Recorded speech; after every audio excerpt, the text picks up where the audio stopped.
Espero que estejam bem. Nosso exercício de hoje é da UEL e tem uma historinha interessante antes de começar, então eu vou ler e comentar um pouquinho sobre ela e depois a gente faz o exercício de fato. Então, fala que nas origens do estudo sobre o movimento, o filósofo grego Aristóteles dizia que tudo o que havia no mundo pertencia ao seu lugar natural. Essa é uma parte da história da ciência que é muito interessante. De acordo com esse modelo, a Terra apresenta-se em seu lugar natural abaixo da água. Ele está falando da Terra, elemento Terra, tá? Tipo, não a Terra, o planeta Terra, por isso que está em minúsculo. Então, o lugar natural desse elemento seria abaixo da água. A água abaixo do ar e o ar, por sua vez, abaixo do fogo. E acima de tudo, um local perfeito, constituído pelo manto de estrelas, pela Lua, pelo Sol e pelos demais planetas. Então, seria tipo a perfeição ali, representada pelo céu, né, no caso, o firmamento. Não lembro a palavra específica que usa, mas é mais ou menos essa a ideia. Dessa forma, o modelo aristotélico explicava o motivo pelo qual a chama de uma vela tenta escapar do pavio para cima e a areia cai de nossas mãos ao chão. E o rio corre para o mar, que se encontra acima da terra.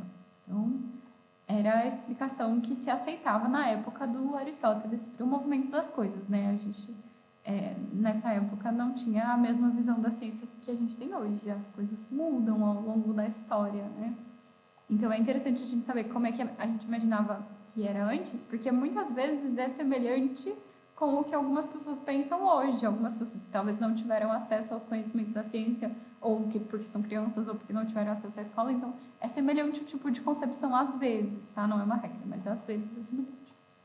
E aí ele fala que a mecânica aristotélica também defendia que um corpo de maior quantidade de massa cai mais rápido que um corpo de menor massa.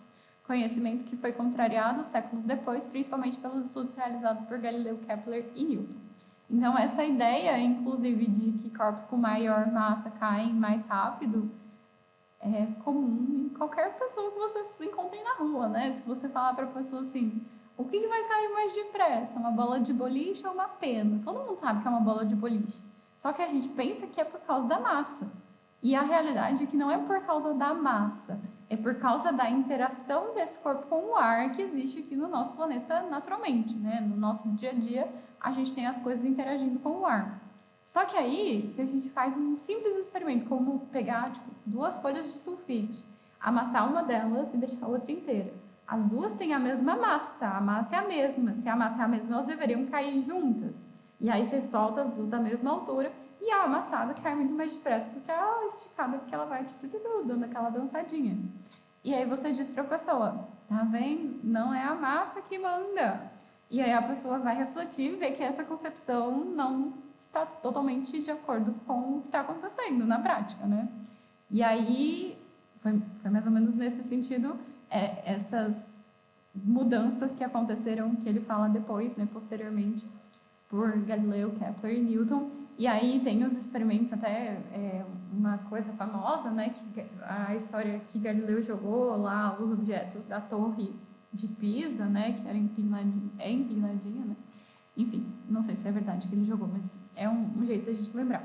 E aí a gente lembra que se não tivesse ar, seria facinho a gente perceber a diferença. Até tem um vídeo muito famoso, muito legal, eu recomendo 1000 vezes aqui nesse canal, que é o vídeo em que fizeram o experimento da bola de boliche com a pena tirando o ar. E aí você vê que os dois caem juntinhos, bonitinho, porque o que faz diferença é a interação com o ar. Se não tem ar, eles caem juntos, porque a velocidade e o tempo de queda não vão depender da massa.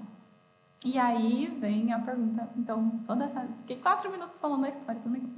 Agora eu vou falar do exercício de fato. Com o avanço do conhecimento científico acerca da queda livre dos corpos, assinale a alternativa que indica, tá difícil hoje, que indica corretamente o gráfico de deslocamento versus tempo, que melhor representa esse movimento em regiões onde a resistência do ar é desprezível. Então, a resistência do ar é desprezível, ele está falando uma queda livre, então eu não vou jogar para baixo, eu simplesmente vou soltar alguma coisa e ela vai cair por ação da força gravitacional, né? Por ação da aceleração da gravidade. Então, a gente vai ter que pensar qual é a relação da posição, que está representada de pé, o deslocamento, né? Como ele se mexeu, em função do tempo. Então, qual é a relação que tem entre posição e tempo? O que a gente vai ter que pensar? Esse movimento é de que tipo? Ele é um movimento em que a posição varia uniformemente, o tanto que ele cai é sempre o mesmo tanto a cada tempo que passa? A gente já sabe que não, porque ele estava parado no começo e no final ele está se mexendo, né? Qualquer coisa que está caindo vai estar caindo acelerado pela gravidade. Então, não é um movimento uniforme. Portanto, essa relação não é linear, não é uma função de primeiro grau da posição em função do tempo, que seria o sorvete, né? O S igual a S0 mais VT. Então, de cara, a gente já elimina a letra C e a letra D. Não é linear. Seria linear se ele estivesse falando da velocidade. Aí poderia ser linear, porque a velocidade aumenta linearmente com o tempo. A proporção que ela aumenta é sempre 10 metros por segundo a cada segundo, aproximadamente, caso a gente esteja falando da Terra. Mas a gente não está falando da velocidade, a gente está falando da posição. Então, a gente vai ficar em dúvida entre a A, a B ou a E. Beleza.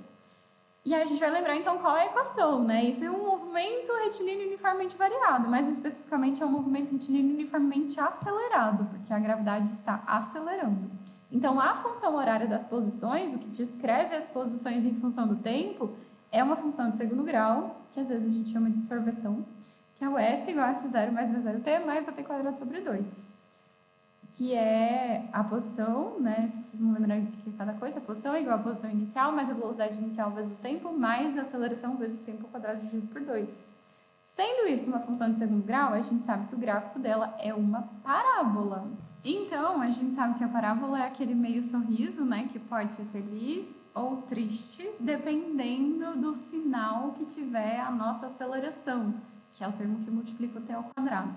Nesse caso, a gente sabe que o movimento acontece de forma acelerada, então ele está caindo para baixo e a gravidade também está apontando para baixo, né, em direção ao chão, em direção ao centro da Terra. Então, a gente vai ter uma parábola do tipo feliz, a aceleração sendo positiva. E esse gráfico representa o deslocamento. Então, conforme ele vai caindo, o tanto que ele andou vai aumentar, né? Quanto mais ele cair, mais ele andou, maior vai ser o Y. Então, no começo, ele estava se mexendo numa velocidade pequena, porque ele estava em repouso e começou a ser acelerado.